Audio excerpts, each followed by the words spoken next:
Welcome in. Excited to have all of you present for the Intrinsic Health Series Summit. And we are so excited you guys have made it here. Some of you in record time. It's amazing. We've had our first 4-week courses and you guys double punched for us. So I'm impressed with the journey you guys have made through that journey. And we're thrilled to have so many of our 8-week long-term partners here. It's really interesting time, right, for us all to be in together. And if we think back, for those of you who started the journey 8 weeks ago, or even longer ago for some of you, how the world has changed. The world is a fundamentally different place than when you signed up for this program. And we've been reflecting as a team that the very things that we set out to do with you at the beginning of this course was to find the access points of fear in your life, recognize their relationship to the diagnoses and belief systems around your health that you've been handed, and then to burn those, to literally burn that list of diagnoses, to literally disassemble that whole matrix of fear and belief systems that limit our potential, freeze us in a belief system of paralysis in many ways to our previous paradigm, and then we repeat it each day based on that belief system. And so you guys have each been on this individual journey of understanding where you're holding on to your old story, where are you holding on to your old diagnoses, how is that limiting your potential to heal, how is it limiting your potential to understand the beauty of this moment that you're in, whether you're on a long healing journey, whether you're on a long journey towards optimal health rather than healing, whatever your journey, whether it be weeks, months, or years, or decades in the making, we have an opportunity to start to celebrate the moment. And I think we can see in the world right now, fear being mandated at the governmental level now, worldwide, mandate for fear, then using that fear, leveraging our belief system around science, which is, ultimately a manipulation and a warping of the truth that's out there in the science world, so that it can justify sociopolitical decisions, sociopolitical demands, the erosion of civil liberties, all kinds of things. So we have that side of the spectrum. And then we have the other side of the spectrum, which is humanity reacting to that. And a certain segment of humanity saying, you're not wearing a mask, and policing one another.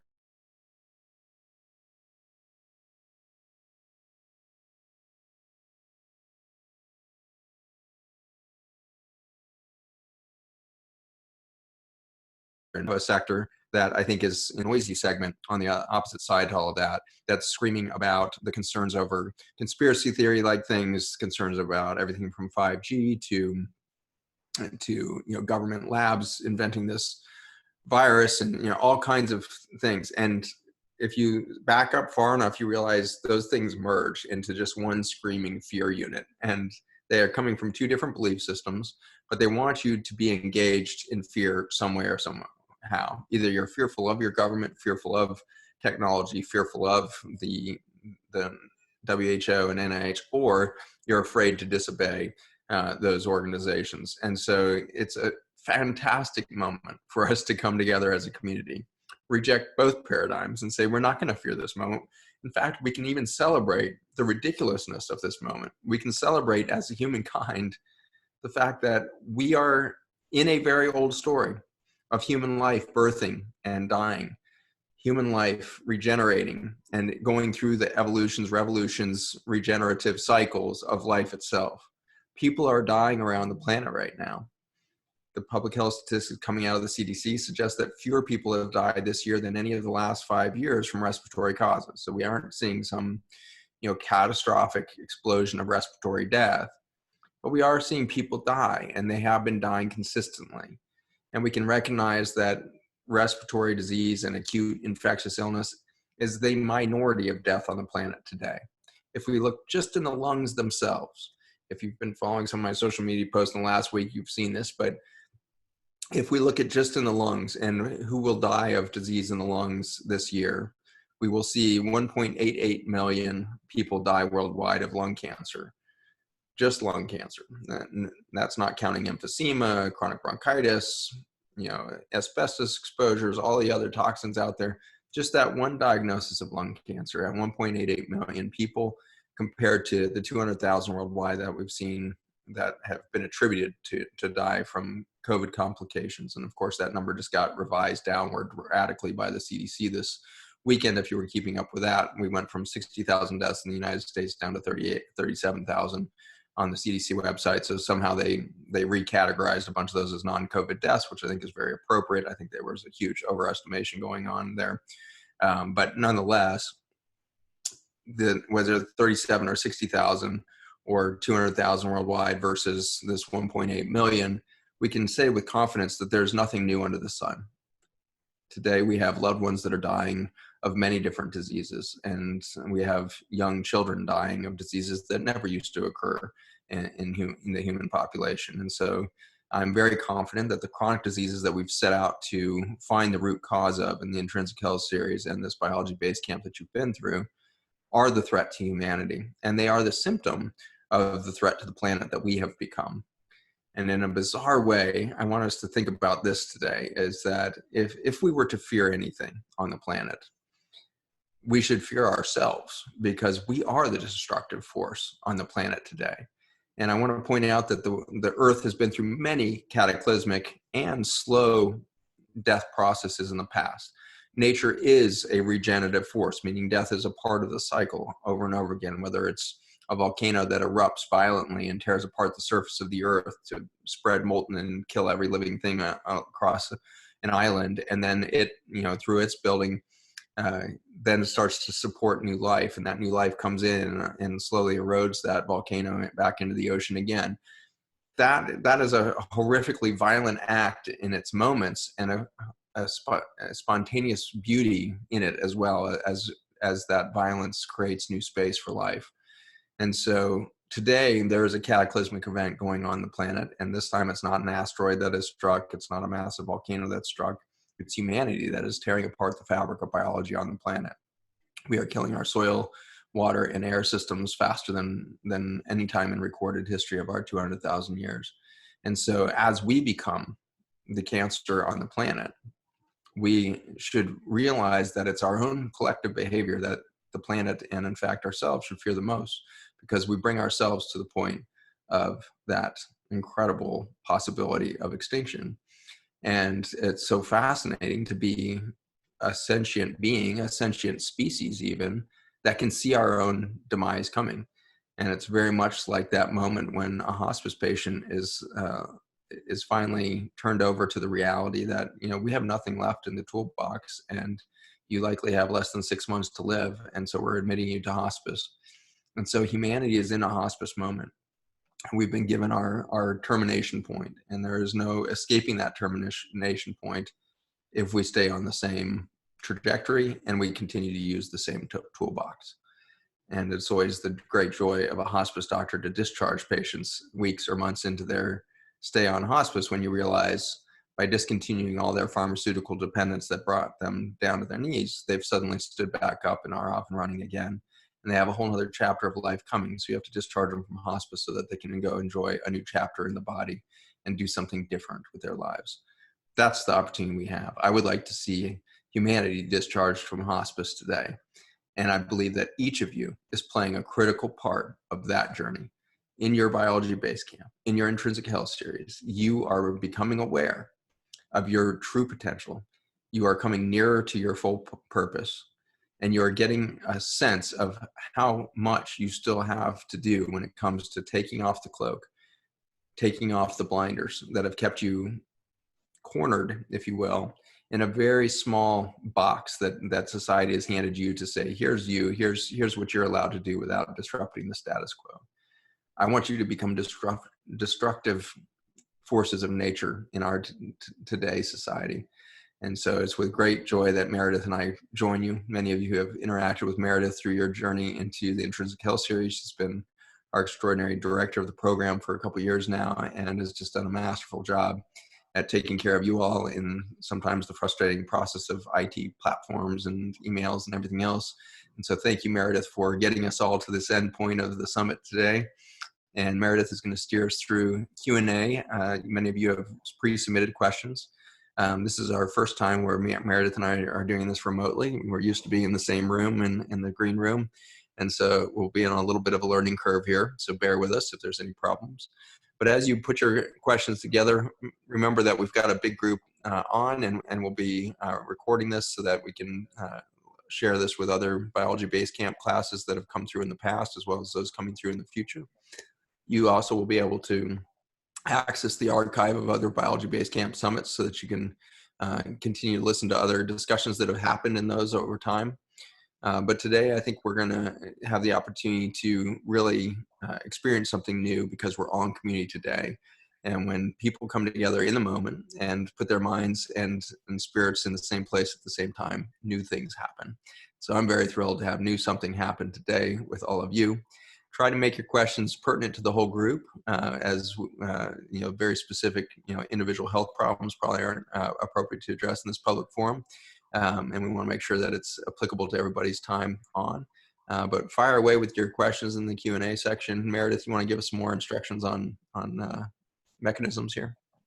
Yes, and thank you, Zach, for such a beautiful intro. This is such a joy to be here with everyone. This is just such a fun evening, and it's going to be so much experiential more experiential than in the past, where a lot of you are going to be able to hop on and ask your questions one-on-one to Dr. Zach, versus before it's been just type questions. So what we're going to do, we have a ton of pre-submitted questions. If you'd like, you can submit questions into the Q&A box. And if you just want to say hi, let us know where you're from, comments, feedback, those can go in the chat box. So again, questions in the Q&A box. And if you would like to hop on and ask Dr. Zach your question live, just please specify that in your question that you would like to ask it yourself. So otherwise, as everyone still files on, we are going to start with a few pre-submitted questions, and then we'll move on to the live questions. So I'm going to start with this first one, and this is from Angela. She's so thankful for the tools, and your insights into the nature of cancer cells are fascinating, Dr. Zach. I would love to hear a little more about any other ways a person can communicate to these rogue/tumor cells to inspire them, to let them know they are seen, and to love them back into community. For example, writing notes to the cancer cells via journaling, speaking to them, visualization, etc. What are your thoughts on loving back our cancer cells into health? Oh, that's such a good place to start. Thank you for that question, Angela. And I'm intrigued by your recommendations there. I think that you've already answered your own question in some way, obviously, here, but it gives us an opportunity to think about this fear paradigm we just talked about. There is a tendency for any system that you put into isolation will have to increase its chaos. And this is the second law of thermodynamics in physics. It's one of the most well-tested, well-established laws of the science that we have to obey when our fabric is made of atoms. And so if you take a solar system, or you take a planet, or you take a human body, and you put that in isolation, the level of chaos within that system increases, and it happens instantly. And so it's a very intriguing reality. And I think we even mentioned in Biology Basecamp at one point, I'm reflecting on the fact that one of the oldest tortures that we've ever surmised out there is solitary confinement. Because when you take a prisoner and you put them in confinement and isolation, their chaos has to increase. And so within 24 to 48 hours, they start hearing voices, they start hallucinating within 3 to 5 days. Very consistent and well worked out pattern of chaos that will develop in the mind and spirit of that individual left in isolation. And right now, we've been commanded to be in isolation from one another by our government structures and beyond. And when we look at the public health statistics again, it doesn't really met out. But for some reason, whatever powers that be, and we don't need to be anxious about, we just can make the obvious observation, is that they're trying to, and when I say they, it's humanity, is trying to take one more step away from biology, away from nature, in this fear paradigm where we think we need to isolate from one another again. We're afraid to hug each other. We're afraid. I got a hug yesterday. I haven't had a hug from somebody other than my wife in 2 months. And it was just like this overwhelming reminder of like, this is what we're missing. This is the danger that we run, is that we forget what a hug feels like. We forget the energy exchange that can happen in that moment. And so we are all becoming cancer cells potentially in this moment of isolation. So how do we love each other all back in? And I think it's through all the mechanisms you laid out. It is through journaling. It is through writing letters to one another. It's certainly through connections like this, which are new and interesting. I'm fascinated to see how many people are reaching out through Zoom and all these other mechanisms. So let's let that macrocosm of our reaction to you need to isolate and you need to be in fear. We've reacted as a community for the very first time, I think, by saying, no, we're going to do the opposite. We're going to create games and we're going to create Zoom conferences. We're going to create all kinds of mechanisms to reconnect. And so at a moment where we're diagnosed with cancer, or even better, in those years before we're diagnosed with a cancer, how do we start loving all of our cells back into our body? And I think an important piece of this is don't ignore the symptoms.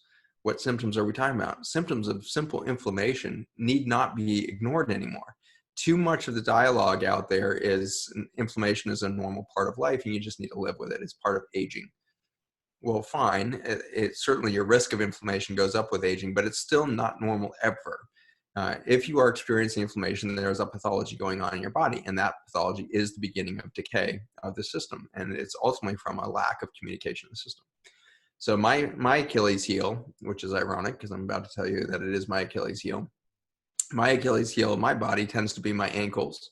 I got maybe what was COVID, but in January, I got the first severe respiratory infection that I've had in many years, maybe, frankly, the worst respiratory infection I've ever had in my memory. And it took me almost 6 weeks to recover from just that annoying cough afterwards. And I thought I had fractured ribs from coughing so hard in those first week or so. And so I was in this severe state of inflammation. And what ended up happening is my right Achilles tendon, where it inserts into the heel, blew up with inflammation. And so at the very insertion point of the Achilles, I developed this huge red knot of inflammation. And the condition is called reactive enthesitis. Doesn't matter what it's called. And so there's a fancy word that they put to it, which means when you're in recovery from an inflammatory reaction, i.e. a viral infection, your body goes into this massive repair state. I didn't have any memory of any injury to my Achilles. And yet in the repair process from a virus that was respiratory, my body found my Achilles heel. And it went after that. And it went through a massive repair process. I couldn't walk for a week. I was hobbling around. And in that process, I was just celebrating every day. Like there is something going on in my body that I didn't even know was necessary. And I need to not ignore my feet and ankles anymore. So that got planted as a seed in my head. And then February, I was down in Mexico with my wife teaching down there at a big retreat center. And one of the yoga instructors in her 80s was teaching a restorative class, and she was focusing on the ankles. And so I started working on my ankles. And in that journey, I found that I had hundreds of tender spots in my ankles and feet that I had been unaware of. And so I've been working over the last few months to love those spaces back into my body.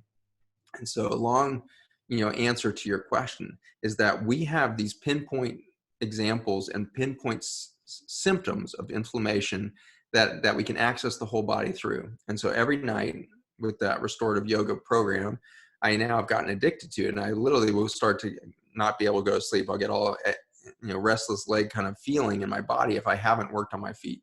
So I just get the lotion. I rub down the bottom of my feet and my ankles specifically around the joint, and I'm looking actively with my fingers for those moments of tenderness. So how do you start loving cancer back in your body? You start by preventing the cascade of events by being aware of your body. I'm telling you that I was unawares until January, and my body created a big enough reaction to a virus to start a healing process I didn't even know I needed. And so when we become sick, we need to not see that as a threat to our body. We need to see that as a very relentless process towards repair and regeneration that our body is in. The body called in that fever and that reactivity in my lungs to mount a big enough response to begin a healing process in my joints. And if you've ever seen somebody with a true Achilles tendon rupture, that can be a lifelong injury. And so there's a distinct possibility that my Achilles tendon is stronger than it's ever been because I went through a repair process that I didn't know was needed. If I had tried to suppress the fever when I had it with ibuprofen, Tylenol, or the rest, and I had tried to battle against that inflammation with cough syrups and done all of that and taken some prednisone, which is exactly what I would have gotten if I'd gone to a physician's office and said I have reactive enthesitis, it was red, hot, angry, pissed off, tenant, I would have gotten that suppressed and I would not have gone on the healing journey. In fact, the ibuprofen, NSAIDs, and steroids would have actually accelerated the damage to that space instead of improved it. And so I want you guys to start to think and trust that your body is on the journey it needs to realize its most, important journey. It is on its right path. Even when we are in fever and we are sick and we feel like crap, if we change the algorithm in our head to, oh my gosh, I am in a deep healing state, the fever is actually a way to induce apoptosis and suicide in any cancer cells. This fever that I'm getting because of some apparent threat from a virus is actually my body taking advantage of the opportunity to induce a cascade of peptides in my body to start that deep healing process. So loving your cells back in your body is part and parcel to loving the journey itself. And so this is important because there's going to be a non-linear process from here. Some of you are on an incredible healing journey. Some of you don't know if you've started healing yet. Some of you don't even know that you need healing. Regardless of where you are on that trajectory, there's going to be apparent down cycles of your apparent health. But I want you to remember your body is on purpose, just as your soul is on purpose. And so if you immediately take that and reject the fear paradigm, reject the victim paradigm of, oh, now I'm sick and I need to sit on the couch and I had all these things I was going to do, but now I can't, poor me, because I'm sick. If you stop that dialogue in your head and say, whoa, I am on a journey. And if it's a long illness and it's been years in the making, what did your soul pick? What did your body pick to put you on this journey to love the whole thing back into itself? Your journey is on purpose. And the faster you let go of your belief about what it should have looked like, what it could look like, and just start to experience what it is right now, you're going to find out you don't hurt as much as you maybe thought you did, because when we have pain, we tend to bring that pain forward. Pain is an episodic and very, very short-lived sensory experience. And so when we have chronic pain, it's because we keep programming our reaction to the pain into the next moment. And if you can let go of that reactionary state, you might find out you're not in the pain that you thought you were or you once were. And so that's the journey that we're going to do. We are going to love the journey. We're going to love the cellular experience of repair and regeneration, which means death to some cells. And we're going to celebrate the apparent setbacks, whether they be fevers or chronic fatigue states or depression. These are the journeys that we need to make. The depression I had, this brings up one other thought is, and I may have shared this with you all before, and I apologize if I did, but one distinct memory I have, the last time and really the only time I've been clinically depressed was around 2009, 2010. And I remember I was like standing in the laundry area of my house, and which is like the ugliest part of my house, like just, well, that's where you have to do the maintenance of life. You're doing laundry, there's lint things, there's trash cans. It's kind of the epitome of maintenance of a family, is that laundry space. And I was in there and I suddenly had this overwhelming thought that I wanted to make sure that if I ever got out of depression, I never forgot what it felt like to be depressed. Because in my depression, I felt like I could see things so crystal clear that aren't evident to me usually. I could see the pain and I could see the frustration of the world. I could see the agony of being disconnected. I could see all of that in ways that I had never experienced before in a non-depressed state. And so I hold on to that of like, remember, Zach, what it felt like to be able to see the frustration, the hopelessness. Remember what it felt like to see the hopelessness, that there would be no repair. Don't forget that, because there's something real to that too. There's a piece of that has to be real to make the opposite true. For every action, there is an opposite and equal reaction. And so these are brush strokes that I'm painting for all of you to say, how do we love it back in? How do we become a non-cancerous body? We need to love the journey. We need to let go of the journey. Then we need to love it. Then we need to let go of it. Then we need to love it. And that's the cycle, I believe, is let the stories go, let the victimhood go, and get your body into vibration with your journey is on purpose. And if you stop programming the journey, it can move on. If you feel like your journey is stuck and in a rut, it's probably because you're holding it there. Beautifully said. Love the paradigm shift. All right, next we're going to shift over to a live question. If Liza, if you're on the call, then Kari, who's handling all of our tech, is going to upgrade you as a panelist, and you will be able to ask your question to Dr. Zach live. So Liza, please join.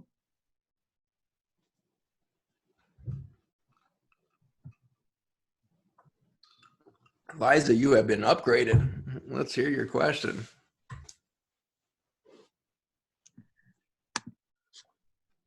Hi. Hi, Liza. I'm so nervous. Okay. Well, first of all, I just want to say it's an honor to be with you guys here today and to everyone watching. And my question had to do with the future of healers. And I wanted to know, like, what does that look like? Who are going to be the future healers, and what is the training going to be like to be those healers? And their understanding of health and wellness with like all that we're learning, and how you see that evolution happening. And how would you recommend anyone listening who's interested to be a part of those future healers? Amazing. I think that we're looking at a future healer who's already doing her work. Liza, you are, just by setting the intention for that, on that journey of becoming a more powerful healer. I believe that the most powerful healers now and in the future are those that will listen the best. And when you listen, it's not just to your patient. You have to listen to your own body. What I've come to really trust in my clinic is my body's ability to sense where the problem is, and then let my intuition run with it. And I don't second guess what's about to come out of my mouth. I just let it go. And I'll say what comes to mind first. And oftentimes it's as shocking to me as it is to the patient what comes out of my mouth. These are often people I've never met before. And I will lead with something like, the child abuse that you experienced in your life. What did that look like? And what faces come to mind when you experience that?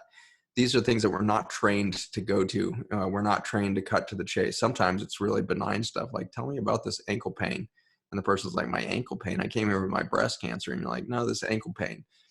And so you get to that through trusting your own body. And so I can feel, just as you can, the person next to you, but you need to learn to listen to that. And so the hug has become my favorite diagnostic tool. I'll hug a patient in the waiting room. Their family gathered around. Everybody's kind of nervous, and there's the doctor, and you come out and you got a stethoscope on, and it feels kind of official. And then you say, "What's up? I'm so glad you're here. How was the trip? How was your drive? How was your flight?" And you give them a big hug.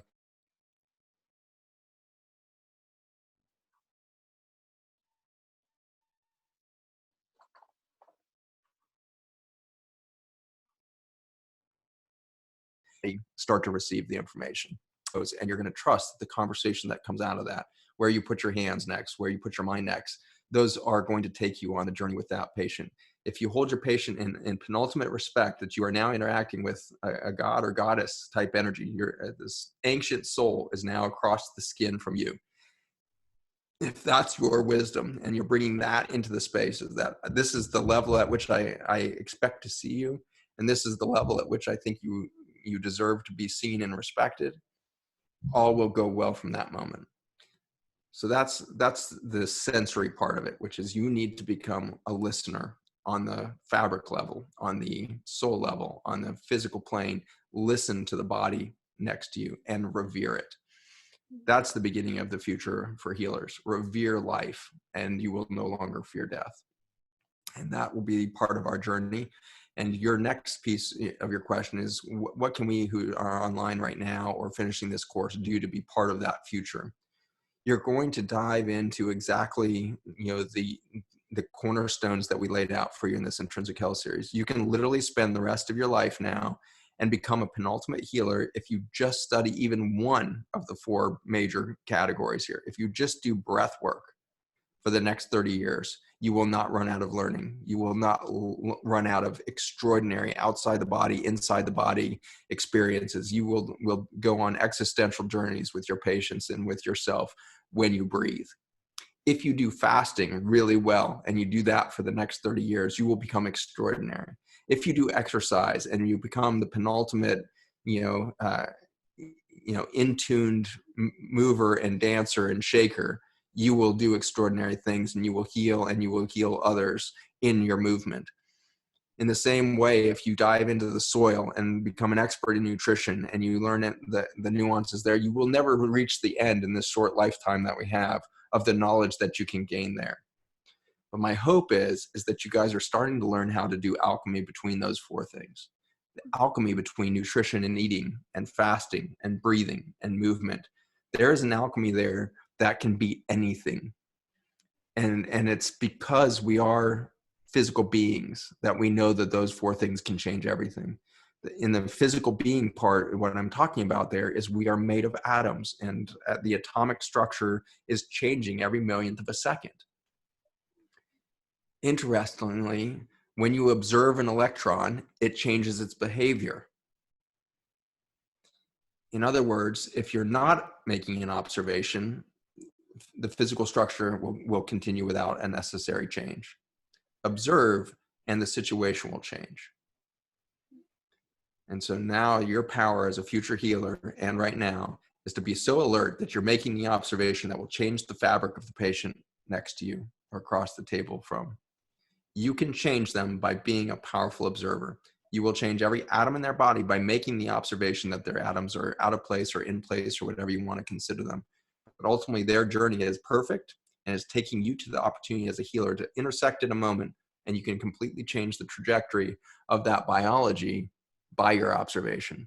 And so we know at the quantum physics level that that is true, but biology and the healing arts have not embraced that in Western medicine paradigm. We haven't embraced that we are energetic beings made of atoms. We continue to think of ourselves as chemical, biocellular, biologic equipment. All of that is only an answer to what's happening down at the atomic level. And we can change that in a split second by the observation, by the looking at the atomic structure. How do you do that? You touch, you feel, you be alert, and you don't fear. And that's how you're going to be one of those people, Liza, that will just absolutely change your community and change the fabric of your family and of all of those that you would love and trust.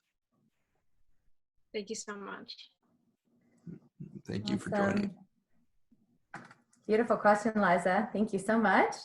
All right, next, a live question from the Q&A box. This is from Sherry. What are your thoughts on mandatory vaccines, and what should we do if they become a reality?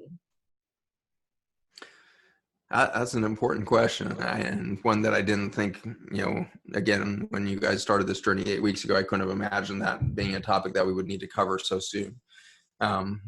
We've certainly seen the mandate for mandatory vaccines coming for years now, and then they've been making, when I say they, it's the Western medical machine has been preparing for that journey. We see legislation falling in place since the mid 80s when Ronald Reagan first signed into law the loophole for vaccines to be let through without any efficacy or safety proving. And so we can now, we don't put any of our vaccines through the same rigor that we do a pharmaceutical drug. Pharmaceutical drugs have to show efficacy and safety. Vaccines don't. And so all they have to show is that they have an antibody response. And as you're hearing from all this current pandemic situation, antibodies don't mean resistance to anything. Antibodies mean that you've maybe been exposed to something, but whether or not you're safe from that is almost a long conversation that doesn't need to be gone in here, I guess. But the point being is that this is not new. This is an old game that's been going since the mid 80s, and the stepwise process is accelerating in the recent years towards this mandatory vaccine. The recent work in California actually has a clause within it that says that the National Guard can be called to remove a child from a home where the parents are keeping the child from vaccination, to remove that child from the home to get mandatory vaccines. So these have been tremors in the last couple of years that are showing that there's mobilization of a military state to demand compliance with vaccines. I think that would be interesting if that was the polio vaccine or smallpox vaccine, something that had 30 years or more of data, so we can at least say, here's the safety profile and here's the danger of getting this thing and all of that. But that's unfortunately not what we're being mandated. We're being mandated in drugs and chemicals that have been put on the market in the last few years that have no public health safety statistics established for them at this point. And it's taken watchdog kind of operations and stuff to like that to look at it. So in the end, we don't know if things are safe or effective that are being mandated now. And we know that they're working on technologies. And now it's pretty amazing that Dr. Fauci from the NIH has just flat out said, you're not going to be allowed to ever gather again until there's a universal vaccine for COVID. As if COVID-19 is suddenly our biggest threat. I mean, what about HIV? What about Hep C? What about, the influenza virus that kills way more people every decade than any coronavirus ever has? So, and why not influenza? Everybody's supposed to be taking that vaccine. Well, that doesn't work. So we have to do that every year. And most years we find out that it didn't really change the trajectory of the virus. And so we're locked in this, why COVID? Why now? And so I think those are important questions for us to be asking, and why civil liberties have been taken away for us in, report of our own safety. Since 9/11, we've seen this, where civil liberties are taken away so that so the government can keep us safe. And this is certainly just another step in that. So I don't think there's anything new under the sun. I think that what we see is we see an empire that's near its collapse state. Anytime an empire starts to collapse, it takes more and more desperate measures and takes away more and more civil liberties. And our own United States is now showing signs of a collapse of an empire.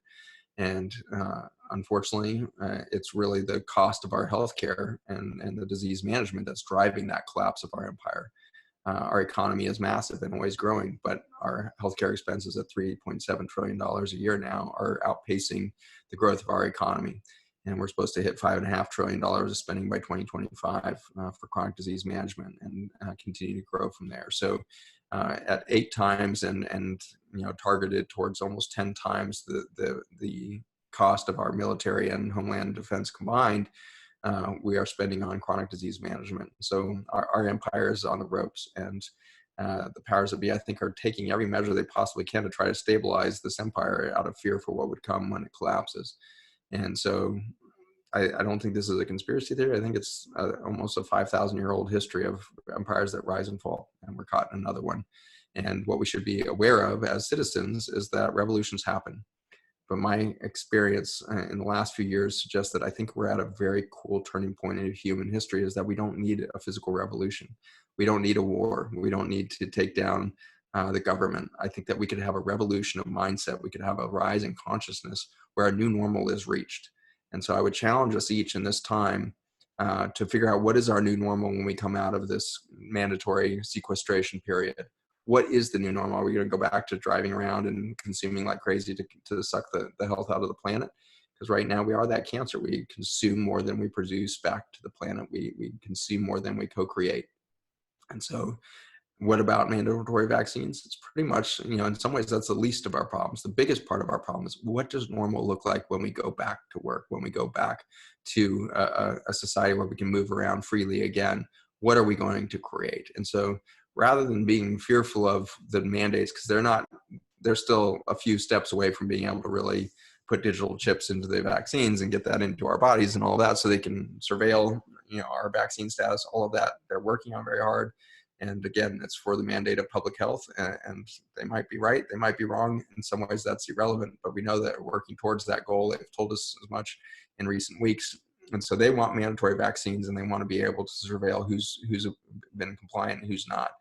And so that reality is upon us now. And I think that we need to be in dialogue with one another and know where we're going to put resistance up. And I think this is an obvious one. And I think there will be a huge resistance. The United States will take the charge on that resistance. We are a society that was built around the Declaration of Independence of the individual. And so if any country is going to do it, we need to take the charge and lead the international community into a place where we say, this is old science. This is literally science of nearly 100 years ago with the Salk Institute and the polio vaccine. They didn't know about the microbiome then. They didn't know what a virus was. Nobody knew what RNA was. Nobody knew anything. We didn't know what DNA was when our concept of vaccines were created. So when are we going to update this belief system? It really is going to take more than 100 years to update the belief system around vaccines. We need a new science of immunity to be understood. And so I'm inviting you guys, I guess, to participate by watching a film in the next couple of weeks called The Virome. And it's a huge introduction to the last 30 years of science around viruses. And it's called, the subtitle of it is The Third Dimension of Biology, because right now we're living on a flat, two-dimensional Earth, where the flat Earth concept is very much there when it comes to human health. when in fact you guys have learned in this intrinsic health series that it is a three-dimensional experience. It is a multi-dimensional experience that exudes outside of your human experience into the microbiome around you, the biology, the microbial life, into the stress of the planet or the non-stress of the planet. All of this is intertwined at the genetic level, at the hormonal level, at the energetic level. And so as we move forward, it needs to be less about, are we fearful of vaccines? And instead, we need the third dimension of science. We need to embrace the reality that soil health equals air health, water health equals human health. And all of those are interrelated, and we are part of that life cycle. With that science, we can quickly show anybody, whether it be Gates all the way to the NIH, we can show that they have old science, and the new science has already been proven out by tens of thousands of laboratories all over the world that there is a new science, that there is singularity in biology, and it is unified in a single life cycle of carbon, water, oxygen, and we can be part of that. And so that's where I think we need to do is, instead of feeling like we need to fight them about vaccines, we simply need to change the public dialogue so drastically that they look foolish for holding on to 100-year-old science and holding on to 100-year-old battle mentality against the biology, against the microbiology that we now know is the foundation of human health.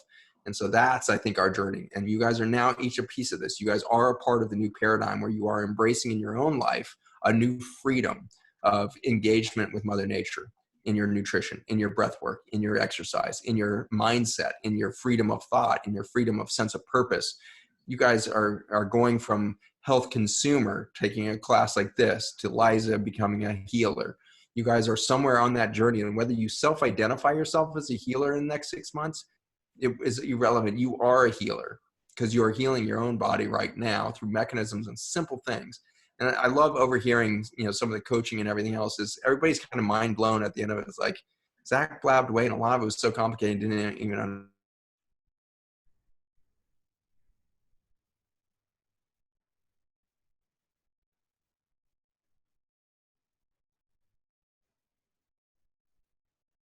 Breathe, I should drink water, and we're putting this together for you. The alchemy between those four things are going to create in you and for you such an extraordinary piece of the puzzle, such an extraordinary journey for you to engage in.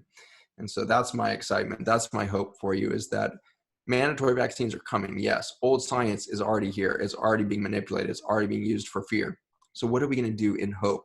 And so instead of fearing that paradigm of vaccines, we're going to hope for a new public discussion, a new lexicon, a new understanding of three-dimensional health. Beautiful. All right, next we're going to shift over to another live question. And Paul M., if you're on the call, we'd love to bring you on so you can ask Dr. Zach your question.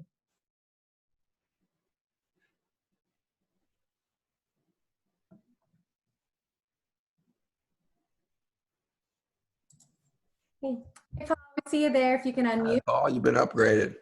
There you go. Can't hear you yet.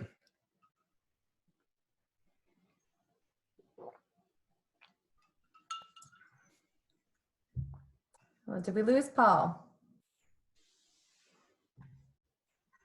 We'll give him a second to hop back on.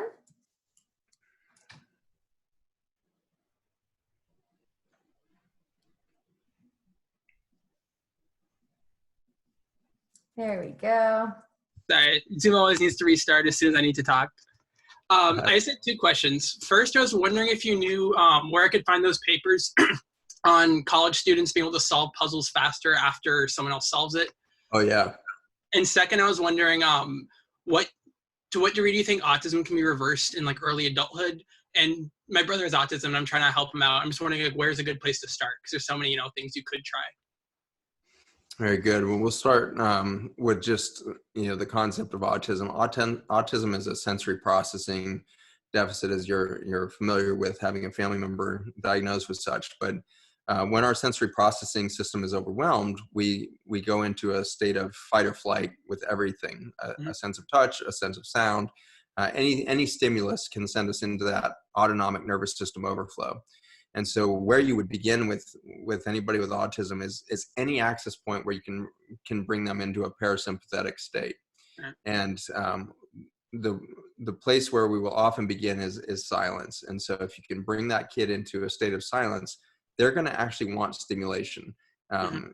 You've seen maybe your brother, but anybody who's seen moderate to severe autism, they stim themselves. And so they'll do something that we call stimming, where they'll flap, or they'll have some tick, or they'll run across the room, scream, hit their head on the wall. It can be as severe or mild as needed to give them a stimulus that they can focus on, because they start to become unpinned. And so a lot of this has to do with giving them a healthy sense of grounding. And right now, I think one of the go-to things are iPads. And so you hand a kid an iPad with autism, and they'll suddenly focus in, and it draws them into clicking a few buttons that they can control and get instant feedback, and it becomes their thing. And so a lot of my challenge to my autistic families is to realize that the kid is going to benefit from more tactile, controlled experiences outside of the iPad. And so that might be as simple as giving them a tray of soil and have them plant 100 seeds. And they can do it in any pattern. But as long as they have a physical stimulus and a reaction to it, they'll get there. And so I think physical labor is actually a fantastic way for all of us to engage. And so I do this myself when I get totally, on the verge of a nervous breakdown from just too much stuff and everything else. I'll typically go and chop wood or something like that, where I've got this physical output that has a very immediate sense of accomplishment. I swing the axe falls, I hear the thud, and the piece of wood falls apart or doesn't fall apart, and I can tackle it again. And so a finite physical interaction is a good place to ground somebody. In the higher functioning people, this often looks like, breaking things down into bite-sized qualities. And that can be something as simple as going to sleep. But when you tackle a task, whether you're supporting an autistic child or you're suffering from a version of sensory processing ourselves, we can start to think about it as these finite tasks that we can line up to help make sense of the journey. Mm-hmm. And when you're going to sleep, there can be that existential unhinging point where you feel like you're not grounded in the to-do list of today, and it can feel stress-inducing and anxiety-inducing. And so that's where like gravity blankets and all of that have played such a simple role of just simply give a physical experience to even sleeping needs a physical input to help somebody settle down. And so I want you to think about, the journey that you've taken now, Paul, and what are the sensory inputs that you've experienced when you breathe, or when you fast, or when you intermittent fast, or when you engage through breath work, or you do that 4-minute workout. These are very concise ways to engage an autistic mind and help give them some grounding, some structure in the physical input, and the output of all of those is parasympathetic. And so you do a 4-minute workout and you stop exercising, suddenly your body goes into a rest and digest state because you just induce a huge nitric oxide thing. Now your body wants to take advantage of that and put you into a rest state and do all that physical work of the downstream consequences of nitric oxide and the like. And so stimulus followed by a physical rest and digest, kind of parasympathetic state, is actually going to be access through every point that you guys discovered in the Intrinsic Health series can be helpful to your brother there. In regard to the references, we'll continue to build out our library. If those aren't in the library, then I'll work on grabbing those out for you. But those are old studies that were done 1980s and 90s initially. And the last time I saw one was probably, and I'm sure they've been done since, I just haven't been paying attention. But when I was at University of Virginia, so that would have been like 2002 to 2006, somewhere in that time frame. That last one that I saw came out. So I'll take a look back and see if I can find those references for you. But they're cool studies. They're a neat way of looking at neurochemistry on a different level. Yeah, thanks. That helps a lot with the autism. Definitely puts things in perspective because he's always on a screen, always numbing things out some way. Makes sense. Yeah, and in some ways, it's actually the opposite of numbing. Maybe is a different way of thinking about it, because I think that's what we think when we hand somebody an iPad, because that's what I do. I numb out when I see a screen. But I think for the autistic brain, it actually helps them focus. And so they're actually doing the opposite of numbing. They're actually, turning on, and they're reducing their stress state. They're focusing, but then they're able to do the next thing or handle the next thing. And so I think it has a little bit of a different experience on that side. I think, Temple Grandin, when you hear her speak, you can see that things that stress most of us out, or things that numb a lot of us, or we tune out, they can't tune out and they have to tune in.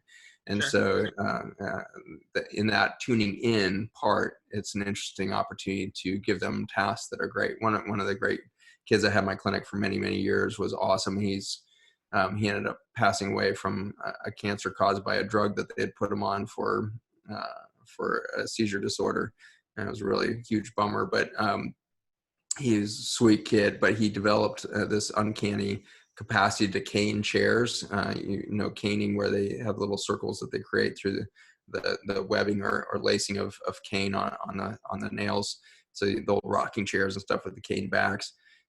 He became a savant at caning, and he had a really vibrant company by the time he was in his late teens, caning antique chairs and stuff like this. And I remember seeing some of his work and watching him interact with the cane fibers and gain an appreciation for the fact that I think I'm autistic too. I think each of us are, in the sense that we're all on a spectrum. We're all on a sensory processing spectrum. And I think what's happened is we've moved that through toxicity and through other experiences and other stressors that we have energetically and at the biologic level. We've slid down that spectrum towards a real clinical manifestation, whether it be attention deficit, hyperactivity. But watching him be with cane, I saw joy come out of him, and he was having such joy in a simple process. And I recognize in myself that when I get overwhelmed, I'll go play the guitar, and playing the same freaking 10 chords that I've always played will relax me. And I find joy in that, and I can center there. And so I think we all need to come to terms with the fact that we're all on a spectrum, and some of us are clinically affected and really disrupted by that spectrum. And some of us only access or move into that sensory processing deficit when we're most exhausted and most strained. What gives you joy in those moments of highest exhaustion? Sure, you can tune things out and grab the screen and watch the movie, but different question, different actions. What gives you joy? Mm-hmm. And I think that's cool. I think the autistic community can take us back into our joy by showing us that these things that you guys are using to numb, we can actually use for high purpose and with high efficacy to work towards our purpose as well. So I'm hopeful that the autistic community is showing us a silver lining to the technologies and to the distracting society we built. They're using it for good. They're using it to focus. Thank you. Beautiful. Thanks, Paul. Next, we're going to go to a pre-submitted question, and this is from Jack. I'm going to be relocating soon. Where would you say are some healthy places / countries to live, i.e. cleaner environments, close to nature, ability to grow food, not too far from civilization, and ideally English speaking? A lot to ask for, I know. Do you have any specific places in mind or any general things to look out for when relocating? Oh, yeah. I think you're just by asking those questions, you already know what's important. You already have kind of narrowed down your list there. Clean air, clean water, clean soil. Those are your big tools there.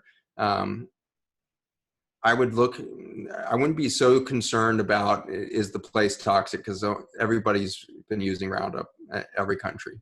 And so we have Roundup everywhere. We have, herbicides, pesticides, all the way to heavy metals in the air.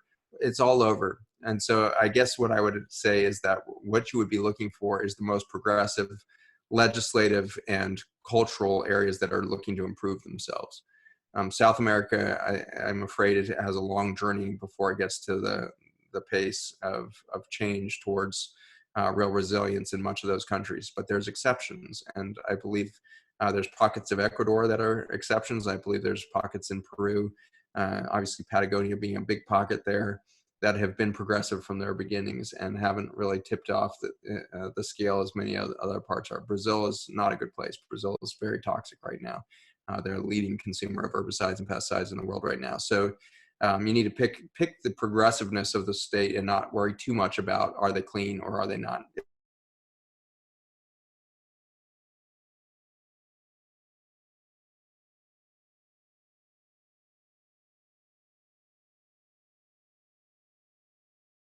It'll be as clean as they can get. And don't worry that that's your own land and gardening or the agricultural system that you'll be engaged with, one of those systems. So look for progressive groups. They're kind of weird right now. The most progressive country in the world right now by their public discourse is actually Russia. They look to be the first country that will be completely organic. They've set the goal of 2025. France is working to ban Roundup by 2022, but they won't be all organic by that time. They'll still have a lot of herbicide pesticide use. So Russia's a bit of the head of the curve across the board.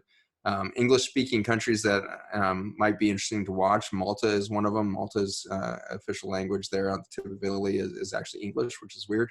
But Malta is interesting. The Mediterranean has some potential there. Greece is in such upheaval there that it makes it economically a difficult place if you have to be employed. But if you're not looking for employment, I would look at some of the Greek islands. Ikaria, Greece would be a very interesting place to look. It's one of the blue zones on the planet. So I'd look into some of those smaller islands in the Mediterranean would be interesting. I would look towards New Zealand being progressive. Australia is very toxic right now, but they're showing signs to have some very progressive minds coming on board. The fires that happened last year have really changed the public discourse there. And so you might keep an eye on Australia in the coming years. But New Zealand is certainly ahead of the curve there in restoration of damaged ecosystem there. So those are some thoughts there, but obviously lots more out there in the world. Canada's got some cool spots too. Huge fan of Vancouver and that whole area up there. Awesome. It's fun to think about travel too. After the pandemic, we're just like, oh yes, sounds so fun to go to so many of those places. So thanks for the question, Jack. All right, next we're going to bring on Lacey. So Lacey, if you're ready, we're going to upgrade you as a panelist and you can hop on live and ask Dr. Zach a question. Thanks, Kari.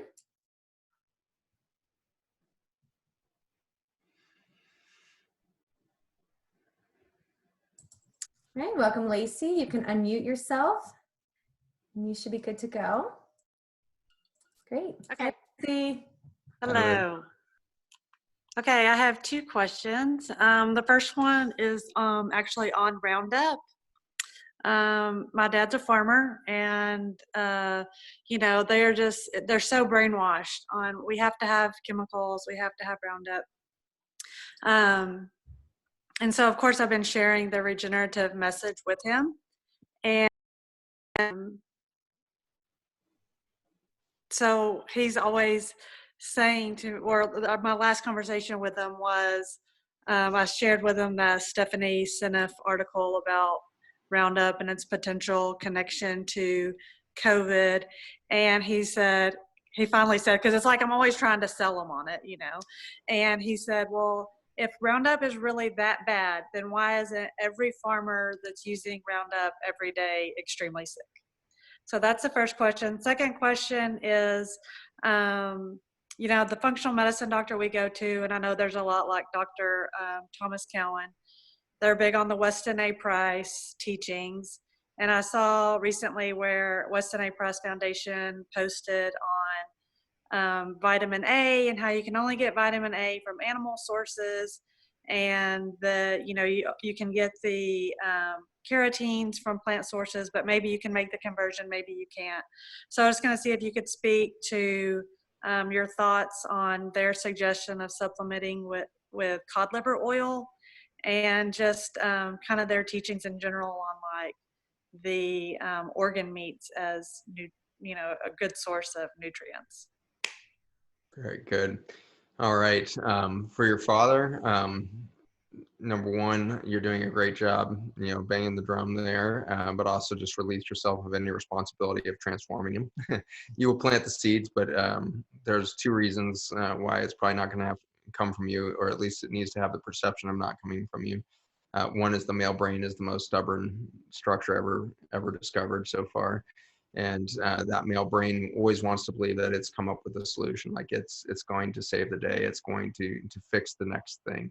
And so oftentimes the most successful approach is posing a problem of Roundup resistance is a good approach. So, if you pose to your father like the question, so how do you think we should deal with Roundup resistance? Instead of saying Roundup is wrong, point out that Roundup resistant weeds are now rampant across the entire Midwest and many parts of the world.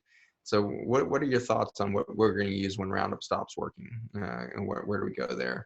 And let that be kind of the lead in, because it can take them in a different direction. As far as the toolbox of alternatives to Roundup, that are organic in nature. Our Non-Toxic Neighborhoods product that we just spun up through Farmers Footprint is designed by Kim Conti a few years back.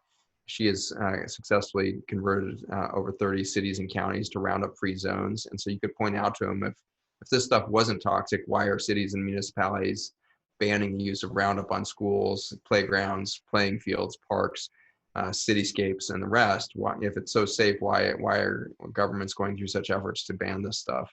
And there's a toolkit there on nontoxicneighborhoods.org. If you go to the website there, you'll see a whole list of alternatives to Roundup that these cities are using in place of the chemical. So there's solutions there, and I think a dialogue to be had of like, this is interesting, and Dad, I think you better prepare, if not you, then your farm managers or the family member that's going to take over the farm subsequently is going to have to start planning on 2 big events happening. Number 1, Roundup resistant weeds are going to dominate the ecosystem, and number 2, states are going to start banning the substance of this in agricultural use, just as they are in cities and municipalities. So what is going to be your action plan when it's banned?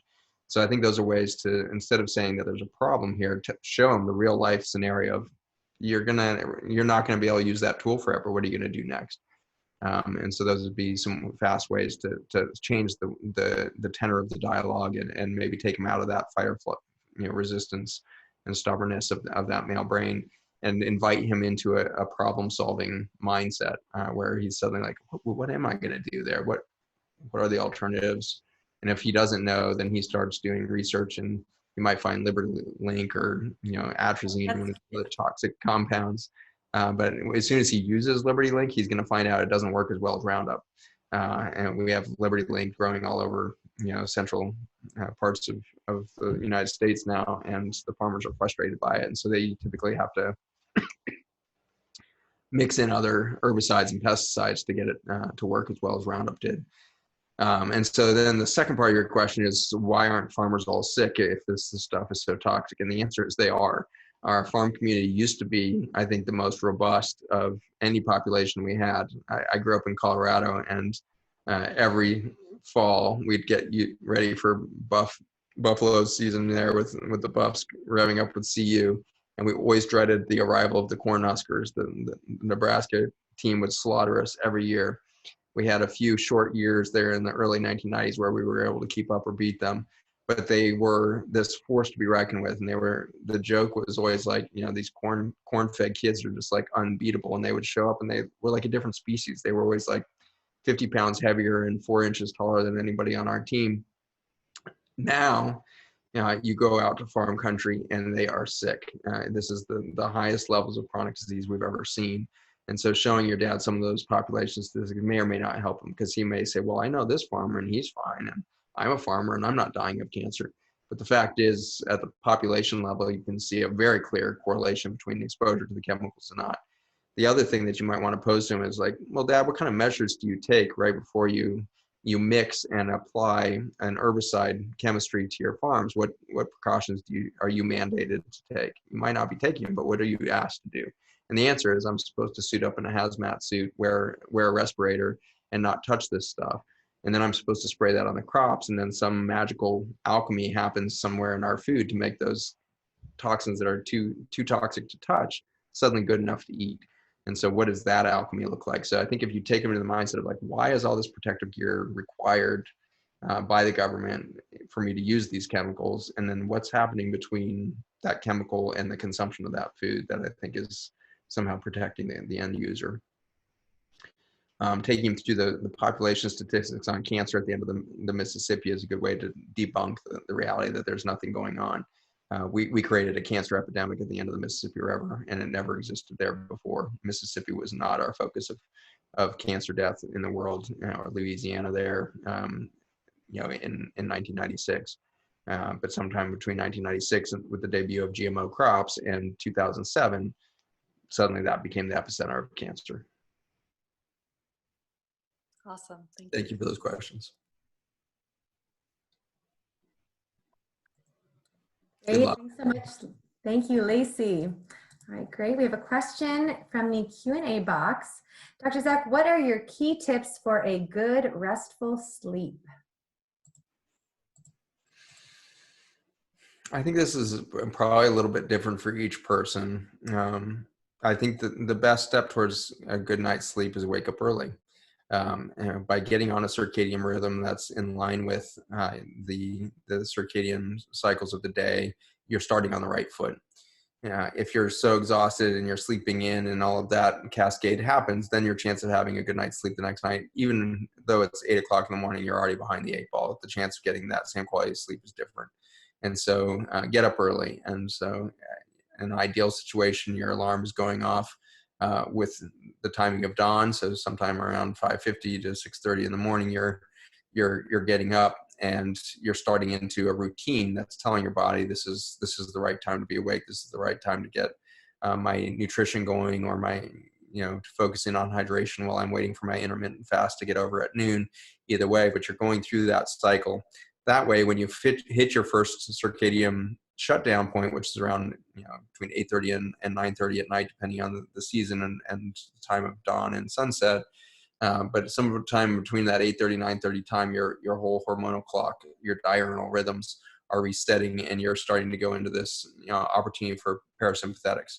If that happens to be the time that you finally get the kids down, or you finally get the email list done, and now you start doing chores, you've just blown up your chance of really settling down. So if you're choosing to activate at the time that your body is trying to deactivate, you're going to set yourself up for poor sleep there. So the hours between 9 and midnight are very important. And so if you're starting into a rest and digest kind of situation by 8:30 or 9, lights are going dim. You want blue light definitely out of the scenario. And so get the blue light off, allow your body to start to adapt to nighttime, get into a routine. I mentioned my silly little foot care thing that I've been doing the last few months. It's a huge piece of me falling asleep. As soon as I start that routine, my body's like, I start yawning as soon as I touch my foot, literally, because my body's aware that I'm now about to cycle down. So do something, whether that's stretching and meditation, whether that's some sort of practice with the shaking of Qigong. If you haven't looked at William's Qigong video yet, you need to go back to that, because the simple methods that he teaches you there to cycle Qi and energy in and through your body, great way to wake up in the morning to get the circadian done, and then shake it out at night and get some of that just loose energy that didn't get let out of your body because you were too busy typing away on emails or doing whatever it was. Shake it all out. Do some of your square breathing that we taught you during this session. Get your body into some sort of state of parasympathetic turn on before you lay down. If you just do this once you lay down, your body now knows as soon as I lay down, I'm going to go through 5 minutes or 5 hours worth of churning thoughts and running frenetic to-do lists that I didn't get done, or worrying about tomorrow's schedule. So make sure you're already shifting into rest and digest before you lay down in your bed. And that will help free you up of this belief system that when I lay down, I can't go to sleep because I'm too busy thinking. Let the thinking turn itself off with a routine and a rhythm before you lay down. One last thought on that, actually, sorry, I meant to say is that there's 3 cycles of sleep, seemingly ideal. And so each cycle of sleep where you go from stage 1 through stage 4 sleep, stage 4 is the real regenerative sleep at the physiological level, or at the physical cellular level, where you're getting the physical rest that your body needs. And then REM is where your brain gets to do its processing, and that's where the dreaming happens and all of that. Both stage 4 and REM are very important pieces of the puzzle. And when you get really stressed out and sleep debt gets really deep, you tend to sacrifice stage 4 sleep, and you get what's called REM latency, where you kick into REM too early, and now you're dreaming all night long, and it keeps you in this kind of stress state through the night as you're having your stress dreams, and you're missing trains, and you can't get to the office, and you forgot to wear your pants to the school, or whatever, those silly dreams that we all have over time.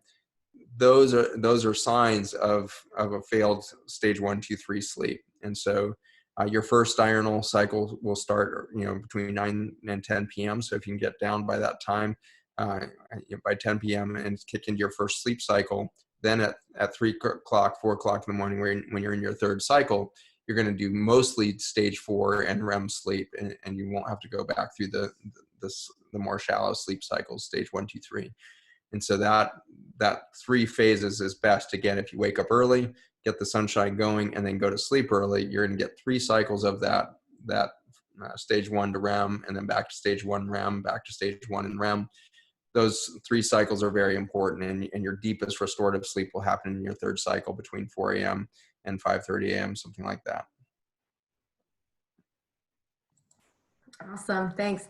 I found grounding in the morning, some sun gazing, and then that cup of tea with some raw honey and reading at night, just getting those rituals in place has been so powerful for rebalancing my sleep. So great question.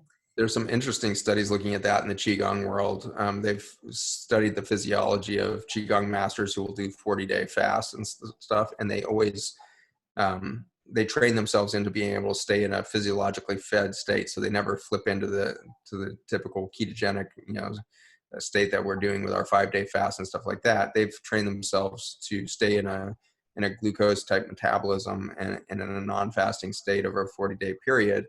And the way that they do it is through sun gazing in the morning. So it's an interesting tool that you just mentioned there, and that we can actually generate energy at the molecular level by the taking in of electron flow through light energy in that morning light, which is obviously very heavy in the blue spectrum. So morning light gets a lot more blue than your evening light. And so that blue light has a powerful regenerative effect, which is different than the biohacker world. The biohackers want you to believe that all blue light is bad for you. Blue light is a normal part of sunshine, obviously, and it's an important part of biologic generation of energy. And so it's not a bad thing. It's just misplaced when we are focused on screens and artificial lighting at night that's strong in blue spectrum. That'll disrupt biologic systems and circadian rhythms and all that. But blue light as a thing is not a bad thing. It shouldn't be misplaced. Beautiful. And it's that first hour of the day that's safest, right, for the sun gazing? Yeah, for sure. Watching it come out of coming off the horizon. And typically you can only do that for 30 seconds, even if you're looking first thing in the morning when you've got all that atmosphere between you and the sun, it can only last a few seconds. As soon as it becomes uncomfortable, you look away.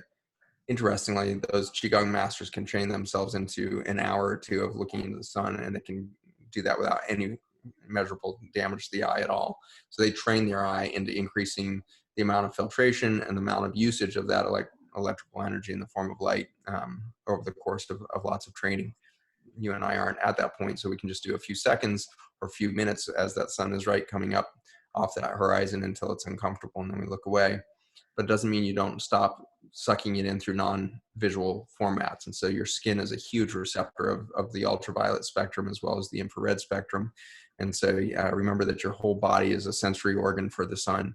And it starts repair processes, which always makes you stronger, not weaker. And so the sun is the most potent of forces that we deal with in a day, that destroys DNA and damages billions of cells in a few minutes of midday sunshine. That's ultimately not a bad thing if you've got the adequate repair process and the repair process is triggered. So in a cellular communication network, that stress of the sun is a good thing. It will send you into a stronger state, not a weaker state, when you respond appropriately and don't overdo it. Mm-hmm. Beautiful. Great sleep tips. Okay, next we are going to go live with Zuzana. So Zuzana, if you're on the call, we'd love to bring you on for you to ask your question. Thanks for getting her on, Kari.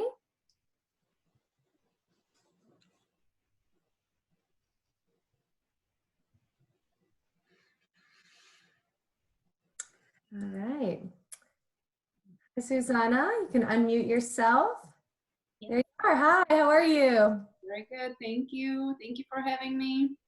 Thank you, Susanna, for joining us. Thank you. And I really appreciate the program. It was life-changing, and it's just the beginning. And thank you for being so transparent about everything. My question is about self-love. I understand it's a big part of healing. And as much as I embraced all the tools that you have given us, I seem to struggle with self-love. So any tips or suggestions on how to fully love and accept yourself? That's a huge one. It's a huge one. And I appreciate the question, Susanna. There's, where are you from? Where's your name from? It's beautiful. Originally Czech, but I'm right now in Vancouver. So one of your favorite places. One of my favorite spots. All right. Very cool. All right. So a huge piece of this puzzle landed for me this past year.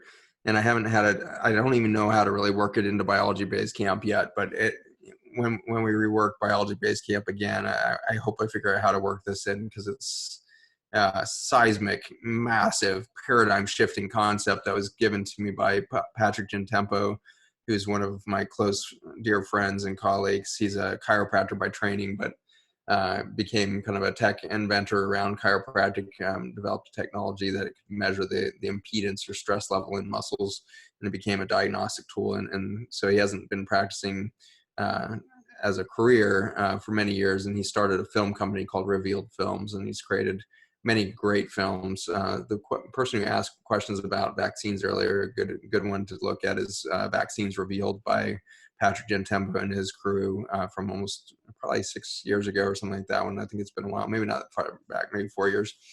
So he's done a whole series, and one of them was actually Christ Revealed. That's one of his more recent ones. He's Jewish and grew up in a secular family without any, deep religious practices. And so he went into this topic of Christ's life very agnostic on it, and was just interested from a historical standpoint, and was one of his business partners who had decided to go on this journey because his business partner was very frustrated at the Christian worldview and the Christian mindset. And so these two guys who were, by no means believers in this mindset went in to make this film, and it changed both of their lives profoundly. And it's not like you would expect, like, well, they both had these conversion events and now they're great Christians. No, it shaped and rechanged and twisted their sense of, their former sense of reality drastically into what they would both say is a new journey into spirituality.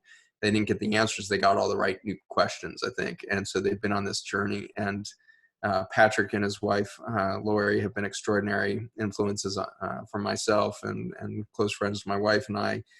And this past year, he was working with a brilliant man who's been working on plant medicine that does the opposite of kind of the LSD or psilocybin experience of psychedelics. Instead, it's a plant medicine that brings extreme clarity. So it doesn't give you the blending of realities. Instead, it brings you into a really poignant experience of right now. And so he was working with this plant medicine, and in one of his journeys with this medicine of clarity, he had an extraordinary spiritual encounter with a spiritual energy, and was in dialogue about what you're asking, which is around love. And this spiritual energy explained to him that one of the problems that we face currently as humanity is that we keep thinking that everything is made out of love, and love is the ultimate thing. And you've heard that from me, and we have a lexicon around that. And as soon as he was saying this to me, he was saying that we were wrong about this, I had goosebumps from head to toe, and I was literally holding my breath, because I knew that the next thing that he was going to say was going to be the most important thing that I've maybe heard in my life, because I've been straining against our paradigm of love for a long time, feeling like I don't know what it is. I can't reach it. I don't know how to love others, and I don't know how to be loved, because I felt like it was this thing. I've been told this is the fabric of life. Everything is about love. John Lennon knew it all the way to, our scientists, with the vibration of love. What he was told is that the fabric of the world and the universe that we live in is not love. The fabric is actually beauty. And that is extraordinary shift. Susanna, you don't have to love yourself. You just have to see the beauty that you have. And the experience of seeing beauty is the experience of love. And that just reoriented everything in that moment for me, and I hope it does in you right now. Is that you don't need to generate the experience of love. Love is the natural reflex to seeing beauty. And so to find your self-love, you can now release yourself of any expectations or effort towards generating that emotional experience or generating that neurochemical experience of, do I love myself? Do I feel that jittery, kind of palpitations and fluttering of my stomach in love with myself? No, I don't feel that. I'm often frustrated at myself. I'm frustrated that I don't know how to communicate with the people I love, whether it's my children or my wife or my community. Why do I struggle at loving myself? It's because I'm not looking at my own beauty. I'm trying to generate this belief, this concept of love without knowing where it comes from. And so for each of you, my challenge to you, as it is to myself every day, is can you see in yourself what is beautiful? And I am struggling with this right now in my life. I am really, and this sequestration has been brutal on me. I am used to moving and all the time. I'm used to being in new groups, new audiences, new stimulation, new thought people, new everything. To be sequestered for 8 weeks now, or whatever it's been, to be stuck with my own thoughts and be stuck with a daily routine that I'm not used to having. I'm faced with a different picture of myself, and I have to come to terms with the fact that I'm often not that beautiful to look at because I'm looking at the wrong things. I'm looking at my reactivity and think that's me, whereas I'm missing the soul beauty. And I'm starting to realize how readily I push off people's, positive messages towards me. Zach, you did a great job with that podcast, or you did a great job with that, or this thing you just wrote is awesome. I don't even let my soul register that stuff. Somewhere in my psyche, I have come to believe that I don't deserve any of that, or how could they possibly, put adoration on anything I've done, because they don't know me. They don't know that I'm a pain in the ass to be around. They don't know any of this, and so I can tell myself this internal story that keeps me from seeing my own beauty and therefore experiencing my own love. And so I'm in a massive retraining, as I think all of us are. And importantly, right now, before we go back to our new normal after this pandemic, are we going to see beauty? And so these hikes that my wife and I have been taking have become really important to me. And I'm trying to spend a lot of it in silence, just like looking around and realizing that I'm part of it. Like when I'm witnessing the beauty of moss, or witnessing a tree that's so weird in the jungle, I realize that tree couldn't even be seen without me standing next to it and taking the time to actually pause and freak myself out with the coolness of it. If I wasn't a beautiful creature, if I didn't have the consciousness to witness that. Susanna, you are a beautiful being. If any of us could really see you, we wouldn't be able to respond to your question because we'd be speechless by the beauty you exude. You are a force to be reckoned with. You are a soul that is ancient, that has stepped into this now time, just as I have, just as each of the 7 billion people on the planet have right now. And in that, we are beautiful. And so we need to see the beauty in one another and not worry about the love. The love is a natural reflex that we can't help but to react with when we see the beauty. And so I hope that helps you to zero in on the beauty and let go of the trap of, are you loving yourself enough, or are you taking care of yourself? If you see the beauty within you, you will take care of yourself at the level that you deserve. Thank you very much. You're very welcome. Thanks for being with us. Thank you for the vulnerability of the question. Thank you. Beautiful. Wow. Well, it's hard to shift gears after that, but plenty of beautiful questions that have come in. And so thank you, everyone. This is from Nicholas, switching gears, but kind of piggybacking in a way as well with the continuation of life. And what are your thoughts on birth control pills, and what kind of birth control do you recommend? Wow, that's a loaded question for sure. This is kind of like the vaccine question, where there's not an answer to vaccines, because the belief that led to vaccines is 100 years old. In the same way, there's not a simple answer around birth control, because the concept of birth control is thousands of years old. But the oldest technology for birth control, I'm told, was developed for camels, because they didn't want the camels to get pregnant on long transits across deserts. So the first birth control that I'm told in the Western medical kind of training was in camels, and what they would do is put a stone in the uterus of the camels, and that irritation of the stone would keep the pregnancy from happening. And we do this today with things called IUDs. And so these intrauterine devices are actually a slight technological improvement over just a stone placed in the uterus of a camel thousands of years ago. And so, unfortunately, I don't think the paradigm has improved much in 5,000 years, because all we can really figure out is how to piss off the physiology in a woman to keep her from getting pregnant. And so certainly birth control pills piss off the the beauty of an intricate endocrine system. And so what we're doing with the birth control pill is disrupting. We have 460 identified hormones, and we think that there's probably 4,000 hormones that are unrecognized or have been categorized through their genetic sequence or protein sequence, but we don't know what they do and we don't have names for them. So there's at least hundreds, if not thousands, of hormones that have yet to be seen and understood. And one of the most dramatic endocrine organs that has recently been discovered is actually bone. The bone seems to already be capable of putting out about 35 of these routine hormones that regulate our body on a daily basis. And in contrast, the thyroid puts out one. The adrenal glands put out a handful. And so to see 36 hormones coming out of bone is pretty extraordinary discovery. And these hormones regulate everything from your oxygen capacity of the blood to the growth factors for neurologic systems to maintenance of lean muscle, all kinds of extraordinary control of all of these different organ systems that seem disparate to the bone. So that's a bit of a background to say the endocrine system is way more elaborate and way more eloquent in its tuning than we can possibly imagine. When we go and muck with that with two hyperdosed hormones like estrogen, progesterone, we are screwing up pathways that we don't even understand yet. And certainly we're messing with longevity there. And so, one thing we've seen with the disparagement between male and female survival rates has been evening out in recent decades. And one of the things that's attributed to is the abundance of exogenous use of estrogen and progesterone in women, both in the perimenopausal birth control stage as well as postmenopausal usage of these two hormones. And so we see an increase in risk of blood clots and other things.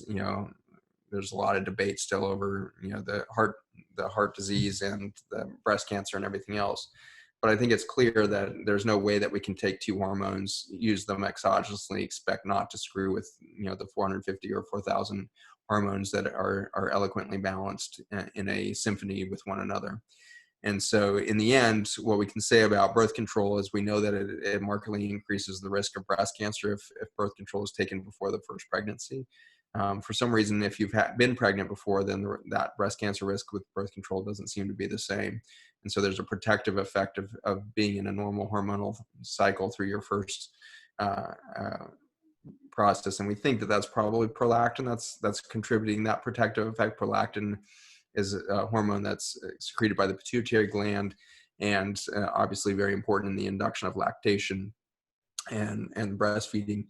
And prolactin has an unbelievably powerful anti-cancer effect to it. And so it's probably that. And so once you've seen a huge prolactin load in the breast, you've got a revved up anti-cancer effect. And so subsequent use of estrogen and progesterone have less damage there. But that's its own problem sector there is that pro-cancer effect of estrogen progesterone. I'm a huge red flag waiver for hormone infused IUDs. So the Mirena, which is the progesterone laced IUD, I think is really harmful and screws up estrogen cycles pretty severely. It leads to obesity and metabolic dysfunction in almost all the women that go on that form of birth control. And so in the end, they're all noxious. They're all trying to create irritation within an eloquent endocrine system to induce inflammation or some other imbalance to create an infertile state.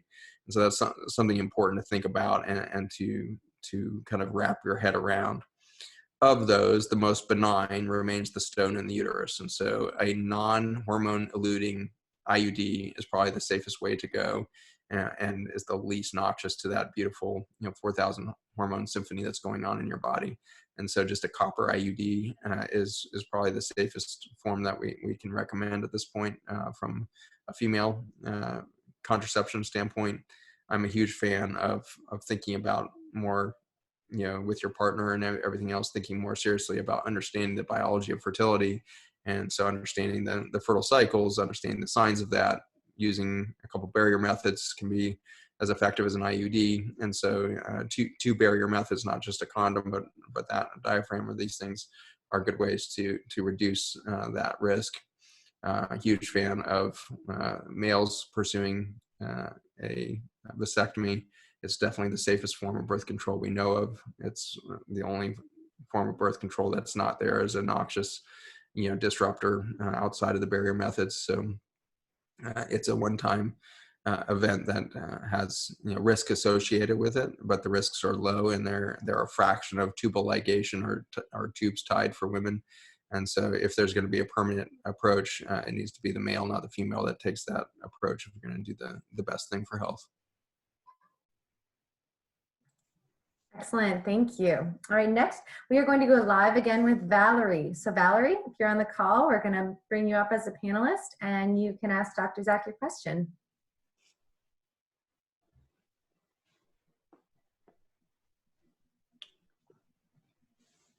Welcome, Valerie. You can mute. Okay. Hi, Valerie. Hello.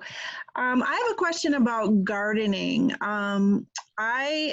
Since my kids have grown, I've gotten more and more into gardening, but I moved into a home that has a lawn that's been sprayed for the last 30 years with I don't even know what. And I'm wondering, like, I know that you regenerate farmland. Like, what can we do to regenerate our lawns? And like, how long does it take to dissipate all these chemicals and be safe to grow in that? I mean, I do container garden, but kind of wanting to expand beyond that, but not the whole lawn. So then what do we do about the weeds and the dandelions and stuff like that? Very good. So the exciting thing is how fast everything repairs itself. So in these regenerative farms operations, as you start to transition away from chemical farming, these are farms that have routinely been sprayed with intense herbicide and pesticide use, as well as chemical inputs like chemical fertilizers and the like for 20 to 30 years, some of them for as long as 50 years. And so these farms have devastated soil systems. Many of these farms have such compacted dead dirt that you can't get a shovel into them. And so they really, really damage soil systems far worse than your lawn is. And the very exciting thing is that when you take just a few simple steps, just like eating, fasting, breathing, and exercise takes so little to fundamentally change your physiology, become younger at the tissue level. Same thing is true in your garden or your farm, is that if you do a few things right, radical healing happens. And we can see in a single year, from fall to summer the next year. And so in a 9-month, 10-month period, we can see restoration of life within the soil that hasn't been present in two generations. And that life cycle begins with biodiversity at the macro level that'll call in the biodiversity at the microscopic level. And so the biodiversity that we believe in the most is cover cropping. And so you could simply seed your lawn in multi-species cover crop there. And if you mow or scythe or otherwise knock that stuff back down at the end of the growing season or multiple times during the growing season, that'll work just fine. You want to return the biomass on top of the soil. You don't want to clear it away and necessarily move it even to a recycling system or composting system or the like. Leaving it sit on top of the soil is a good way to restore the areas that you're actually gardening. And so plant complex things, and that'll include things like maybe rye, alfalfa, other clovers and that kind of thing. And you can seed those, let those grow up, and in a yard, it can be very beautiful, the clovers and everything else. But if you let it grow to kind of 6 to 12 inches somewhere in there, it starts to do that meadow experience, and you're going to get butterflies, you're going to get birds, you're going to get all this life back in there. If you're in a homeowners type environment where your landscaping committee is going to kick you out of the neighborhood because you don't have a closely trimmed yard, you can mow that and still expect benefit. If you've got a diverse seed bed going on in there with 8 to 16 species being kind of your goal, kind of at the bottom. In the farming industry, we now have 16 to 32 species cover crop seed mixes, which is very exciting. But even if you can get into that 8 and above category, you're going to start to win the game there. And so let biodiversity return to the lawn system there. In areas that you're actually gardening, I would mow or scythe that cover crop and let it sit on top of the soil to create a biomass and an armor against the elements to help protect the understory. You want to create micro ecosystems beneath that biomass that you're contributing back to the soil there. I'm a huge fan of container gardening and square foot gardening, which are kind of raised bed approaches if you have a relatively small space, or you have such highly contaminated soils that you're afraid to actually garden straight in them. Build some raised beds. The Square Foot Gardening is a famous book that's been around for decades now in multiple printings, and is a fun way to get started if you haven't done a lot of gardening in the past. It makes it seem simple, and it gives you the capacity to do crop rotation within small sectors and all of that, as well as take advantage of some of the concepts around composting, biomass cycling, things that we're talking about here. As far as concern around dandelions and other things in your yard, the Non-Toxic Neighborhoods website again has the organic alternatives if you're trying to control weeds and pests without the Roundup and the like. Thank you.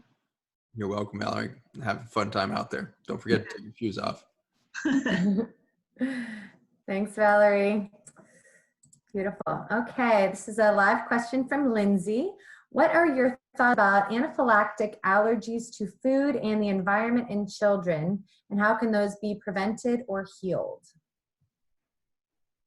Yeah, those are great questions. Unfortunately, this is of course becoming really common, where so many of our children are becoming sensitive to their environment, and anaphylaxis is terrifying. If you've ever been a parent seeing your child go through that, or a healthcare provider watching somebody go through that, not being able to breathe is a very frightening experience, and not one that we want to take lightly. And so you want to ease into this with whatever precautions necessary, everything from an EpiPen to medical observation in a setting like this. So if you have an anaphylactic reaction, you want to go about resolving that through close observation if you're going to re-challenge that kiddo to that stimulus at some point. But the short answer is in the way that you prepare for that transition is through biodiversity, just as we were talking about in the soil a second ago, you need to achieve in the gut. And to create that cover cropping effect in the gut, you need to use fiber. And so vegetables and fruit that are rich in fiber, the more fiber diversity you can get into the gut, the more micro ecosystems that you'll allow for to happen in the small intestine and colon as that fiber travels through. Fiber in many ways acts as like a coral reef kind of superstructure to support all these micro ecosystems. Coral, as you know, has different microbial or fish species that will be at different levels along the same coral formation. So the little micro ecosystems allow for all these niches to develop and different species to move into their perfect niche. And so you want to do the same thing in that gut where thousands of species of bacteria, thousands of species of fungi, thousands of species of parasite are starting to organize themselves into these complex relationships through that infrastructure of the coral. So what does that mean? When you're looking for fiber diversity, I love starting in the soil. And so a lot of the cruciferous vegetables, things like kale, Brussels sprouts, and like, in a leaky gut or a damaged microbiome setting will cause inflammation and gut bloating and all this discomfort rather than, your medicinal goal that you're going for. In contrast, if you start at the roots, which are things like your turnip, your beets, your radishes, your carrots, these are actually well tolerated, typically even in a leaky gut. And so start in the root vegetables, and the high fiber ones are the list that I just gave you. Carrots, sweet potatoes also being included, but that beet, turnips, daikon radish, black and red radishes, those are great places to begin. And then once you've got that diversity going in the diet, you can do those. I recommend always starting steamed or cooked in those root vegetables to begin with, like starting straight up with raw radishes or something like that, not going to work so well. So you really want to steam these things or cook them to get the most gentle approach to a damaged gut.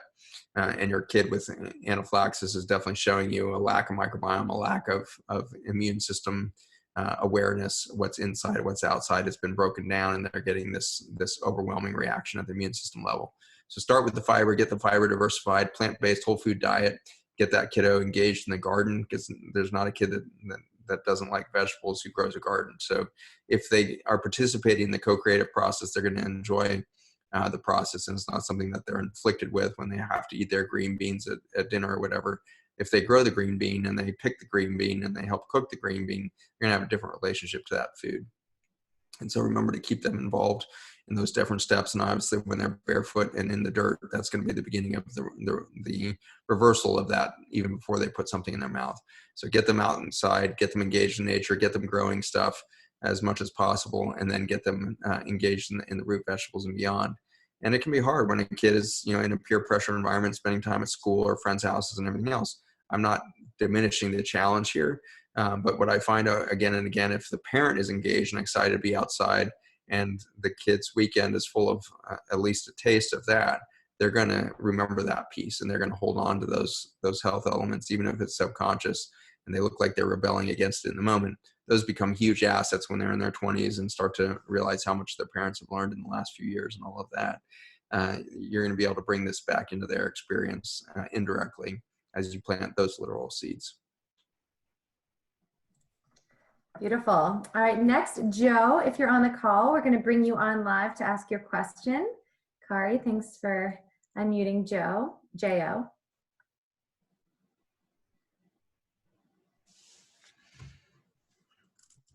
For all the rest of you, on these moments between, you should be thinking about your new normal. What is the new normal you're going back to in these next couple of weeks? I want you to be listening to silence there. Joe, welcome aboard. Hi, can you hear me okay? We got you. Okay, great. Hi, so this is Joe from Cincinnati. And first, I want to say, I don't know where to begin. You said you weren't receiving your own beauty, but all of us, your heart, your soul, your intuition, your compassion, your drive, and your crazy smart intellect. I just hope you see that beauty. Also want to thank you for being patient while the rest of us try to catch up to you. So what you have taught us about water has blown my mind, but I have a practical question about the hydration protocol. Yeah. And I see where you have the recommendation of supporting us during a 5-day fast, and then supporting like the 7 a.m. to 7 p.m. protocol for a few days, a few times a year. My question is there any benefit to any sort of like mini hydration protocol efforts through the year? So if we don't have those windows available, do you ever have like 3 or 4 hour windows where there'd be a benefit of the 30-minute intervals of the distilled and electrolyte water? Is there a benefit to doing that in more micro levels? And is there any precautions on that? 100%.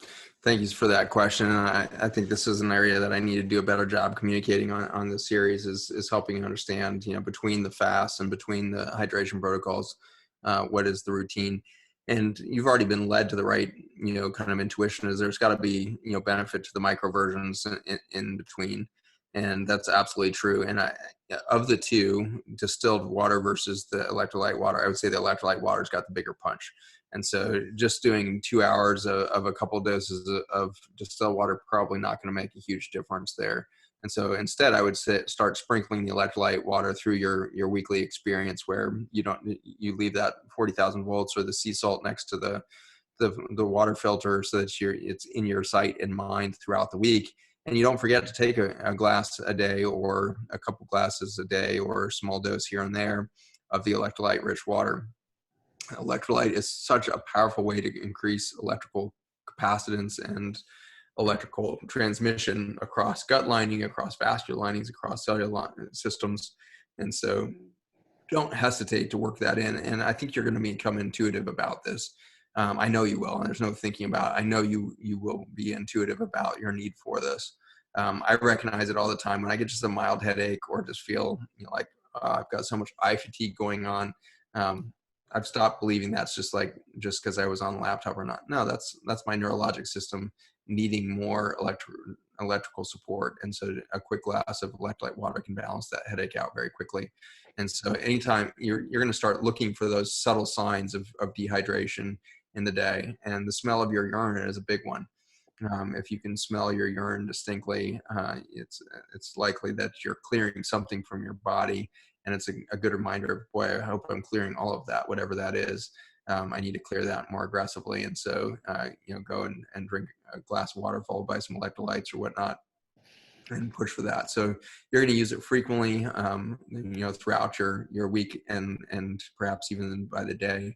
And I wouldn't even hesitate to say that it's going to have benefit even with a single glass of electrolytes. Again, distilled water, I think you can probably let that one go until you're ready for your hardcore 12-hour punch, because to get the distilled water work, you've got to have your gut pretty empty, because the electrolytes that you've been putting in there with food and salt in your diet tends to make it not work so well. And so the distilled water is going to work definitely best on one of those 5-day fasts when you're really, trying to pull stuff out of the cell. Again, that's the reminder that the electrolytes are penetrating the cell, bringing water inside the cell to create the detergent effect. Distilled water is trying to create an osmolar gradient to pull crap out of the cells. And so to get that crap pulled out, you really need a low osmolar state to that water. And therefore, if you're doing that in the course of the day in a normal diet, everything else, distilled water not going to do much for you. So it's not that it's going to harm you necessarily. It's just not going to have the same effect as during a fast. Awesome. Thank you. And I'm sorry, as a follow-up to that, do you have any thoughts on, water enhancement systems, hydrogen pitchers, or structured water house filters? I have an opinion on linoleum even, so I don't, I don't know if there's anything I don't have an opinion on. I can probably give you 2.5 hours on my opinion on water filters and structured water, but I don't want to do that really. But I think, the answer is structured water works. Anything that says it's structured water is at least coming from somebody who believes in the concept. Very difficult to validate these technologies, and nobody's doing head-to-head studies, and that's frustrating, So when you're, as a consumer, you're faced with 6 different things that say they all structure the water. In a lot of ways, again, this is going to be intuition. And for me, when I jump onto a website, I can usually tell in about 5 seconds whether I'm repulsed or intrigued by the energy in that website. And so, again, do the hug. Wrap your arms around and say, all right, there's somebody that believes in structured water. That's a real thing. Water structure is important. Water is part of my DNA and its resonance and everything else. So go in with that positive attitude. Reach out for the hug to that information stream, whether it's a person at a booth or a website or whatever it is.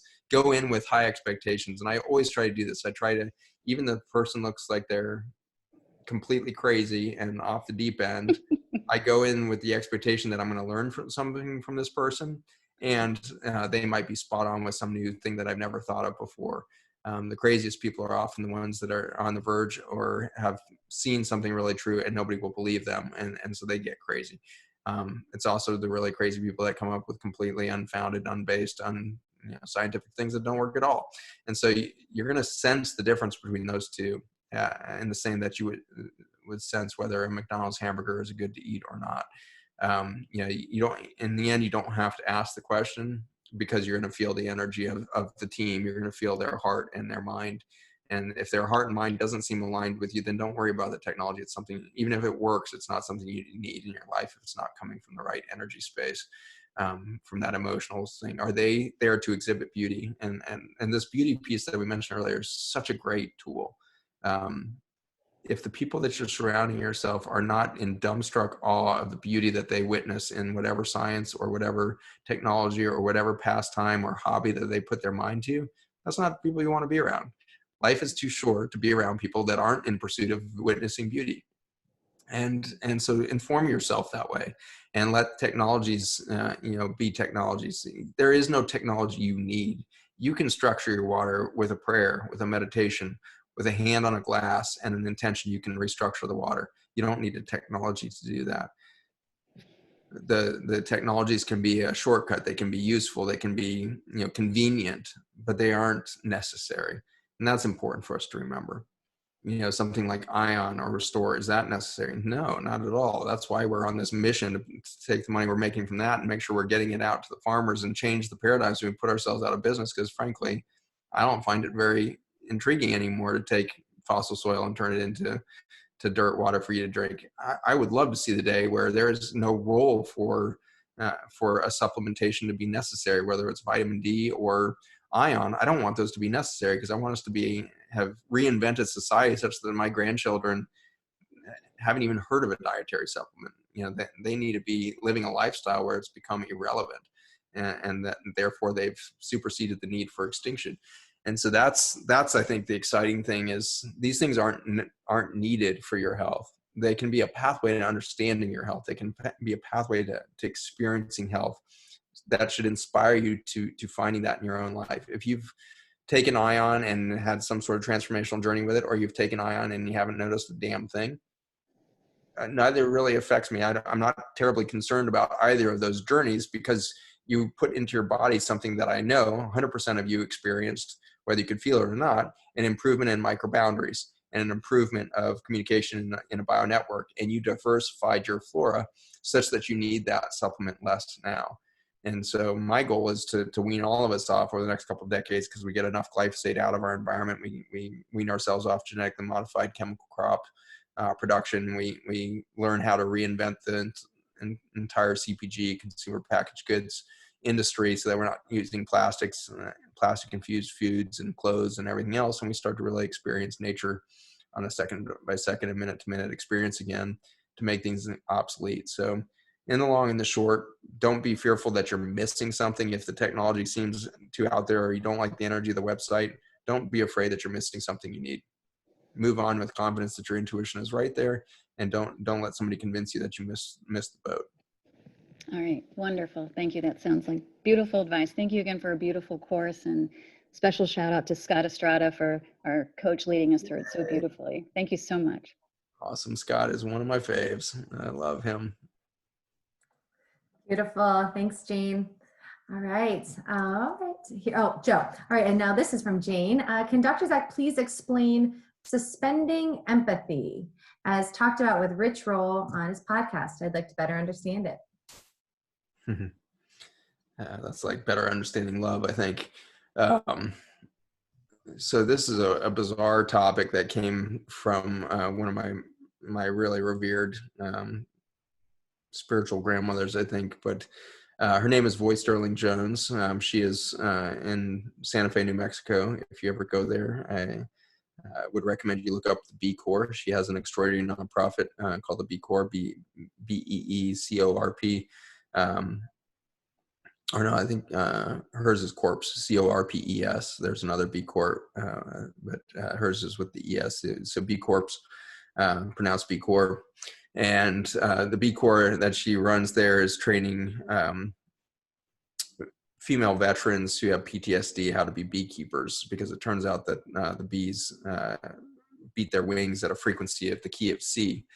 And the brain, when it hears the key of C, actually has a huge antidepressant and anti-anxiety effect. And so she's, in knowing that, been really pioneering this relationship between mental health and the vibration of bees. She was actually not at all a biologist or a healer of any sort until she died when she was about 67. She died in a Native American sweat lodge ceremony from a massive heart attack, and she was dead for about 27 minutes. And paramedics eventually arrived on site, did prolonged resuscitation effort with compressions and shocks and everything else without effect. And then the Native American chief came upon her and started blowing the eagle whistle that in their native tradition is used to orient the soul when it's in transition between physical planes, and it helps the soul either exit cleanly or come back into the body. And in her case, she suddenly came back into the body within a few seconds of this pulsing whistle, of the eagle whistle. And as you've heard other accounts that I've seen in the ICUs with people who are dead for 5-10 minutes and then they come back, they have pretty extraordinary stories, but no story has ever compared to that of Voice. And she's got memoirs that are in publication process right now. I cannot wait for her memoirs to be published, because the whole world should read her death journey and what happened on the other side of the veil to her. And I don't have time to tell you that whole saga. When she tells it, it takes a couple hours, because the level of detail that she experienced reality on the other side of the veil is extraordinary. But she visited a planet of bees in this spiritual state, and in that was told very clearly by the bees that they were on the planet to help humanity to another plane of consciousness. And one of the most important lessons they were here to help humans learn was to let go of empathy. And I had the same reaction to that as any human things, as we've been told that empathy is a really important, and virtuous aspect of our emotional spiritual capacity. And in the same way, I would compare this now back to another emotion that we think is virtuous, which is that of being proud of our children. And so we are taught to be proud of our children. We're being taught to be proud of those that we mentor. And that pride is also, if you take a step back, we realize that we've also been taught that pride is one of the 7 deadly sins. And of those 7 deadly sins, there's one of a lack of temperance is one of the 7 deadly sins, where we give into kind of consumption, and that can be addictive behavior or whatnot. And I believe that in the same way that pride can take on this bizarre kind of positive attribute that we train our kids into this pride thing. And honestly, this is a lot of transparency that, again, is weird to share, but my family grew up very strongly in this pride paradigm, where they were so proud of their kids. And my parents were 2 hippies that I've told you about and everything else. And so we grew up in this very Christian, spiritual, like pious environment, where piety and puritanical, behavior was always thought to be the path towards righteousness. And so always, shun consumerism, always shun, wealth. These were kind of subtle trainings that we were all raised in our church and in our home. And amidst all of that piety was this constant message: we're so proud of you. And the church was proud of me. My parents were proud of me because I was this, model kid, model, Christian, model, Bible study leader, whatever it was. Like, so I was subtly chasing this pride in my life. And now, as I said earlier, I'm struggling with this self-love concept, because I have a hard time believing that anybody can actually see me and tell me something that's meaningful back to me, as far as like, I see you, what you're doing is wonderful, whatever accolades they want to give. I think it's embedded in this training of pride, where I can feel that 7th deadly sin being practiced on me as an expectation now. And I think empathy, bizarrely, can do the same thing, where empathy is in its own form of addiction. And so this is, one that other deadly sin there, which is this kind of lack of moderation or lack of temperance, is this addictive behavior. And I think empathy is very addictive, because what it does is it pulls you out of the now. When you are very empathic and somebody's having a crisis nearby, and you go zipping out emotionally to that person to try to meet them where they are, and you turn up in yourself all of those same emotions because you're empathic, and you want to show them that their heartbreak or their sorrow or their loss, and you want to be in it with them. That's a nasty drug. That is a nasty addiction that I think we are subtly trained into, just as we're trained to be proud of our children. We are trained that it is appropriate to be stressed out and heartbroken for things that aren't even happening to us. I think ultimately we can recognize that the child is much better, instead of saying, I'm proud of you, saying, I am witness to your journey and I'm amazed by you. That is a much different statement than I am proud of you. The words, I am proud of you, make the kid feel like you somehow are above them, and that from your holy position, you can actually bestow upon them the blessing of your pride. In the same way, when you rush in empathically, there's a huge risk and a huge likelihood, maybe an impossible thing to avoid, to say, I am so important in this thing, I'm going to thrust myself into your experience and show that I can be even more pious or more, brokenhearted over this than even you are. And it's this, slippery slope to this egocentric belief that you need to be involved in everybody's drama. And so what is the opposite of empathy? The opposite would be the same as opposite of pride, which is, I am witness to you and I'm amazed by you. I'm amazed by the extremity of your current experience. I can see how you were on this trajectory of joy and hope for your child, and then you had a death of your child, which has got to be one of the most disruptive behaviors and events that could possibly happen on the planet. And all of the things, that constellation of things can scar people for a lifetime, and you're in the midst of that. And I can recognize the vulnerability of that. And what I can tell you is I can see how amazing you are in being a soul that picked this journey and can exit out of that journey having gained more wisdom and seen beauty even in the heartbreak, and find the beauty within that experience, and I'm going to be witness to that journey so I can learn from you. You are going to be my teacher in your heartbreak.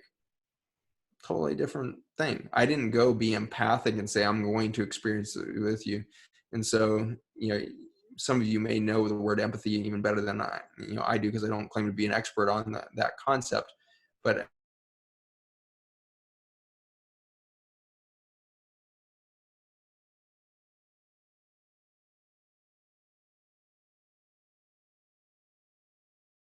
and on this B plan, that has made more and more sense to me over time. And as a hospice doctor, I see this trap for healthcare workers all the time.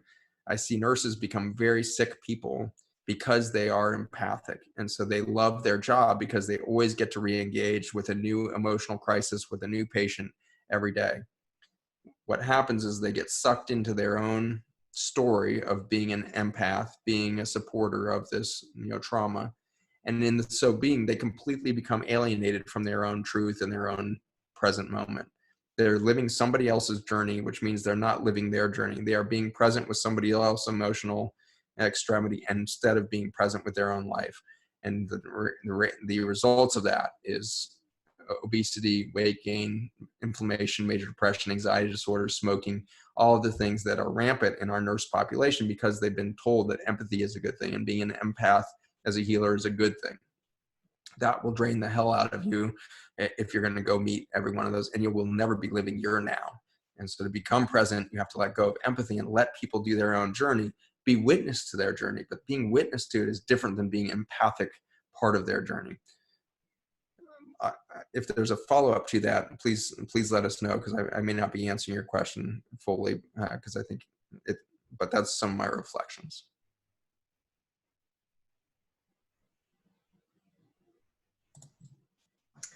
Beautiful. No response, so I think you must have covered it. Wow. Well, we are at the 10 o'clock Eastern hour, and wow, Dr. Zach, what a beautiful breadth of questions we covered, and there were still so many. We didn't get to everyone's, but we will be catching you next time. There will be another summit ahead, so stay tuned, and just thank you for being here. Wow, and so beautiful. So Zach, do you have any closing words for the summit this evening for our group? Well, thank you. Those 2 hours always fly by every time we do one of these. I'm always blown away that I've talked for 2 hours and gotten in so few questions. So I hope that other questions that didn't get answered directly got answered indirectly.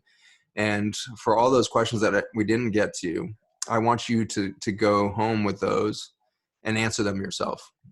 You don't need me, just like you don't need structured water technology. You are an extraordinary and intuitive, intrinsic healer. And this Intrinsic Health series is about igniting your capacity for intuition, about starting to find comfort in the ability for you to go find your path towards health, towards longevity, towards being a healer of your society, of your economy, of your, whatever sector you find your passion and purpose towards. You are on a trajectory towards that. I hope this course has accelerated and cleaned up some of the static around your purpose. But I don't, ever believe that we are somehow leading you to your purpose. You've been on track towards your purpose your entire life. I hope this was a bumper block in your life that's bounced you more on target and given you a sense of resources that are right within your own body, the hydration within your cells, the breath within your lungs, and in your vascular system, the movement within your muscles and neurologic systems, the space between. I hope you're walking out of here, even after being deluged by my voice for hours at a time. I hope you're realizing the power of the space between my words, the power of the space between your own thoughts. And so your questions are now creating space around them between the words there on the paper or in the written form or in your mind's eye as you ask that question. And so take great confidence that the silence is on purpose and has deep purpose. And I think all of us are already moving to the next coursework, which is the beyond biology piece. Once we let go of this whole concern around the biologic structure, we start to delve in. What is the frequency resonance? You guys already know the answer is you're going to have all the answers within yourself. And so start practicing now for the journey that we'll take together. I expect the next course as it comes to fruition. I don't know when it will. I've stopped putting deadlines on myself on this because it's been something that I've wanted to do for years and it still hasn't come to fruition, which means its time is not quite yet ready. But when its time is ready, and if it still has relevance to society, we'll create this course together. And it'll be different. It'll be less of a didactic experience, and it'll be more of an opportunity for us to start to practice consciousness as a quorum, as an interconnected web of organisms of the same species. We can get together and do some hyper intelligence, hyper conscious state as we work together. And so I want you to be starting to conceptualize that with us, because you can be part of this journey towards the realization of that opportunity. My wife and I have an event that was going to happen in May, and then because of the global events that have unfolded, we've postponed that to September in Ojai, California. Is currently scheduled, and I hope that the government allows us to gather in love and connection and community then. But we'll have, I think we have 65 or 70 slots available in Ojai, and it will be a first practice towards a public exercise of quorum sensing. And instead of doing a bunch of didactics that weekend, we've got some structure to the weekend that's going to allow us to explore the potential for 70 people to rise their vibration together and experience a hyperconscious state with nothing more than the tools that you've been already given here, but this time do it in a large community that's physically in the same space, so that we can create something of a vortex there. So Ojai, California in September. The event is called Come to Your Senses. And we would love to have some of you guys present in that group. You can find it on the Conscious City Guides website. They're helping us put that event on in Ojai, California. I think you can find links to it as well through the Zach Bush MD website if it's still up. There's a new iteration of my website coming up in the next couple of weeks. It will be on there as well, if it's not there right this second. So stay engaged. And embrace the healer that you are. You are already healing yourself, and the healer that you will come to your community as you start to bring these interesting resources that are available to every person on the planet. And so thank you for joining us. Thank you for your journey. We witness you. We respect you. We are grateful for you, and can't wait to see what you do in these coming years.